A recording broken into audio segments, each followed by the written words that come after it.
Hi guys, this is Two Guys, One Cup, arm wrestling podcast, and I'm Patrick Weeks, and this is James. I guess he only has one name. So what we're gonna do is we're gonna go over all things arm wrestling.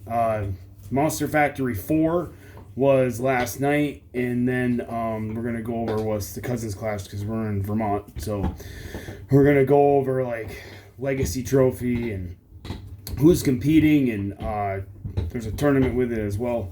But we're gonna go over some results and stuff. You got anything to say, James? As far as the mismatches of this past tournament with Monster Michael Todd Factory bullshit or whatever, I liked it. I know some of the guys were good, but I think there was a lot of mismatches.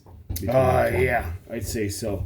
And I think we're just gonna keep to the main card because there were some good ones like the John Terry and Stephen Logsdon match was actually really good. But it still ended in 1-3.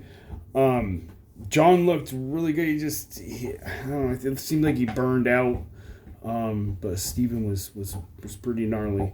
But getting into the main card, we had Tim Talmadge versus Robbie Russell, which I thought was a complete mismatch. Robbie Russell's a badass, and Tim Talmadge is a ref.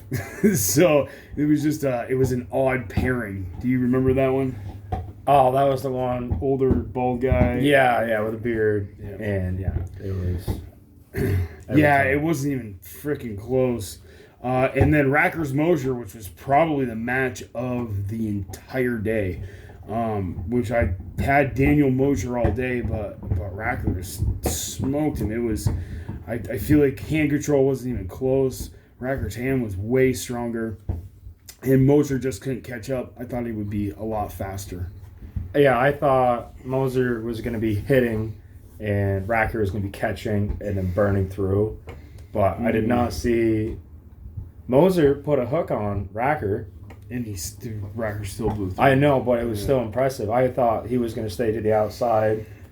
And Rackers just like side pressured over and took him out. So fucking. But Rackers has been very active. He just won IF something. He just won a tournament, like a Worlds tournament. So he's been freaking killing it. Looking thick as fuck. Looking thick as fuck for an old man. Then there was Pavlo versus Artem, which I knew is a mismatch. I thought Artem may be able to get some height and stop him, and he did in that second round, but it wasn't enough so Pavlo couldn't just blow right through him. I kind of predicted that before the match happened. Like, I got a lot of respect for Artem. I've seen him, pull Todd Hutchins. Todd Hutchins, and they had a good back and forth. But Pavlo, you get to see the size, the control throughout the whole thing, and you could see on Artem's hand that low. Pavlo always had the higher hand. He had the higher ground, and Artem was fighting. But that's how Artem pulls. He pulls with like a low hand top roll. Which to some people he can manage with, but a guy that big and that kind of power that Pavlo has, he was just able to fucking send him to the bank. Right. Yeah, totally did. And then we had Roman Gromov and Dustin Hyatt, which was a huge surprise. I thought it was going to be 3-2 to Roman. And Dustin's just been on a tear. I mean, he just...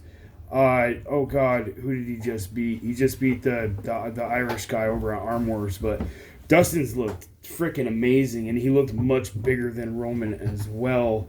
But yeah, I mean, did you end up getting to see that match? I watched the first one, their first round, and it was a flash pin, and then we kind of decided to do the video before I could further. So, well, I watched it, so it was that was a badass match.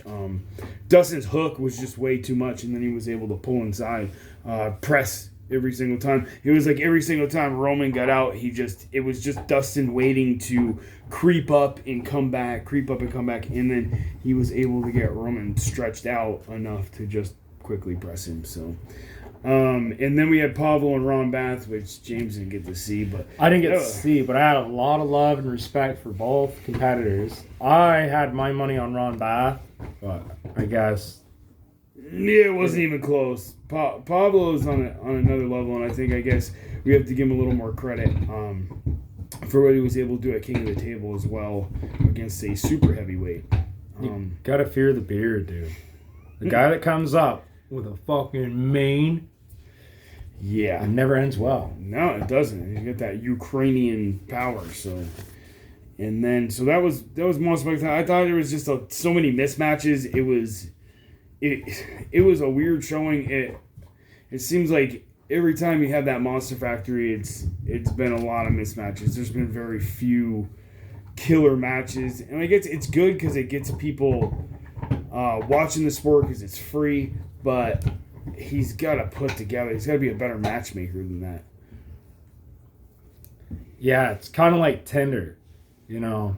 Just because they're easy, like fat chicks, doesn't mean you should always go home with a fatty. You should try a little bit harder, you know, put time in, and maybe you could get a better thing going. I guess that's one way to put it. Yeah, that's the way I would look at it. And then let's check out Cousins. And it's not the Cousins Clash. It is the Legacy. Sorry, the Legacy Trophy. The Cousin Clash was the second tournament of the Legacy event in Vermont, but Jordan Maskell decided to challenge his family, Richard Gravel, which turned out to be the Cousin Clash. Well, I mean, we've got 4 matches coming up, so it looks like it's going to be Carson King, who will be pulling with us tonight. Carson's a freaking beast. Young coming up guy. 19-year-old stud. I thought he was 20 or 21. No, 19. 19? Being trained by Bill Sinks, so legend of Vermont. And then we got Jordan, who's a killer. I think he just took first right in Maine States, and he beat Sam Mitchell there. Yeah, and it was very impressive. Yeah, it was really impressive. And then Richard Gravel going against yours truly, Mr.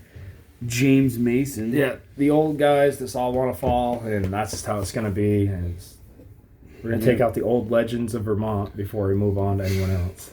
Oh, dog farting. Woo! And then we got Jamie Hoburn, Burdock. Team captain of Vermont. Yeah. Borderline Arms. Absolutely going up against Gabe at Vermont Power. You got like the Dollar General version of Bruce Willis, really. What? Yeah. I think Bird looks just like Bruce Willis. If you were to, like, you know, Hollywood stature, Dollar General. He's like a super stone Bruce Willis. Yeah, like if Bruce Willis. Bruce Willis ate gummies all day. Yeah. And worked nights. If he was an advocate for edibles, that's who Burdock would be. Exactly. And then we got our own Sean Tipper, who's part of our team going against Vermont Power's Colin King, which Colin's a beast. Sean's hand is amazing, but this one I have no clue. We want to push for Sean. Colin's had a lot of success in tournaments and pulling in the past year, so that's a tough one to call. I mean, you would have to say Colin is definitely the favorite. Colin, as well as Bird. Bird's the favorite in the last match. Well, here, let's just discuss this main card. Carson King versus Jordan Maskell. Carson just beat me at the last tournament to be the... Well, yeah, to be the runner-up, so to be the competitor against Jordan for the Legacy Trophy, yeah. And Jordan's definitely an inside guy. Mm-hmm. He's dominant right hand. He really doesn't know what he's doing left. He's got a lot of sweeping side pressure. Yeah. So that's his move. He's sweeping side pressure. But left, I don't think he's really one of the best in Vermont. Mm-hmm. I think he's just getting by with his right to carry him through. Yeah. I know Carson will take him probably 6-0 left-handed. I mean, we'll see. I have no idea. I pulled Jordan left, and he's pretty strong left. Bird is just kind of another level, so... But I believe Carson's hand is going to be too strong, and it's just going to have too much control. It's going to be flash. You know, like it's like a titty bar. I'm just going to be throwing ones all night, flashing tits. I'm not sure. But right hand... I think Maskell's got the upper hand in both arms. Really? Yeah. I think Maskell, inside right, if Carson can't get out of the inside, it's going to be a fast night for But then it's going to go into the silver bullet where whoever flips. So initially when you say First arm, yeah. when you say first arm, so say Pat says heads, and he's like, I want to pull right. Pat beats me every time right. I pull him every time left and win, so it's 6-6. Then right hand, and if he beats me that one time right hand, it's over. It's over, though. That's what happened with Bird. Yeah. Like, if he would have been able to make it back. And then we got Gravel and James, which I have never seen Richard Gravel pull. I think he's only pulled once, and that was against Jordan since I started last January. He's never pulled a tournament since I started arm wrestling. He hasn't been pulling at all. He's hosted since I was a kid. He hosted Lamoille County Field Yeah, Days. So I've met him, but I've never ever seen him arm wrestle. So I have no idea. I've pulled him like at after pulls after a full tournament and double weight classes, and I couldn't really do anything to him. But I don't know how that's going to change me being fresh. But after seeing what I did to Jay Bohannon, which all respect to the world to the guy, he's a good puller. What a fucking top roll. Yeah. I can't get through He's it. got a wicked top roll. This, not on my level of a top roll, I'd say. And Gravel, if Gravel can have the hand control on me and force me into like a flop or something weird, he'll get me. Mm-hmm. But I think my post will be too much, and I'm going to send him to the office with a sticker. I mean, what's his move? That's again, we saw the one match between him and Jordan, and it was kind of a one-sided match. Jordan had full control from what I saw. It looked like... On right. It left, too. I think left. Jordan was being nice and gave him some matches to put on a show. No disrespect, but that's just what it saw for me. I could be wrong. Right. Yeah, I don't know. I didn't really get to see it. There was a replay of it, but it was chopped up so bad I wasn't able to get a good editing. look at it. Yeah, the editing was no good. Yeah, and then we've got the tournament, which is the tournament's cool. They let outside guys into it, but the top 4 Vermonters go to compete in like a semi to get into the final to face the new Legacy trophy holder. So, it's been kind of fun. I haven't had a lot of success in it myself, but I love the open weight tournament. That was kind of my idea. It was cool. A lot of people shitted on me for that because like the 155ers, the 176ers, like, how am I supposed to beat a super? Well, say you be stronger. Be strong, first rule arm wrestling. Yes, but say if you get second. Yeah. Say if you get smoked by the best guy in the tournament. Now you're in the losing bracket, so then you're pulling all the losers. Mm-hmm. And you might be the strongest loser. And the strongest loser can be in the top 4 of the overall tournament. Right, because you've got guys like Sean Weber, or if like Sam Mitchell or the Aiden kid comes back up, because they want to pull in this tournament, prepping up for like another one like they did for Maine States. We may be getting people from out of state who pull too. So, yeah, well, the word's getting around. Vermont's starting to get some, starting to be noticed a little bit. Well, upstate New York doesn't have anything. They're not doing anything. Yeah, that's right. I know of as well. Yeah, I mean it's little. That's why Sean comes over here and pulls with Fitzy, and there's a lot of good guys over here, and these guys come over and pull with us over in Vermont because for a reason. Like we're enjoying it, we're building it, we're having fun, and I don't think there's a lot going on where they are. So we're making so much money in this sport. That is a lie. That is a lie. If we invested everything we had and quit our jobs, we'd be dead in a week. I'd be sucking dick on a corner today. Yes. And I haven't quit the job yet. It'd be a hypothetical. Be careful. If we ever want to monetize, you got to watch those words. Sucking dick? Yeah. Sucking rectum. Yeah, well, that's that too. Yeah, I mean, we got Cousins Clash. So I think that's kind of the gist of Cousins Clash. I mean, in the tournament, who do you see coming up?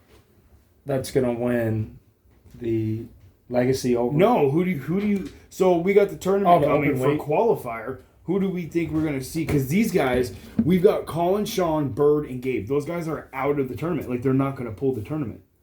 Well... or they can, but... That's what's the nice thing is, say if you lose this super match, you could go back into the open weight.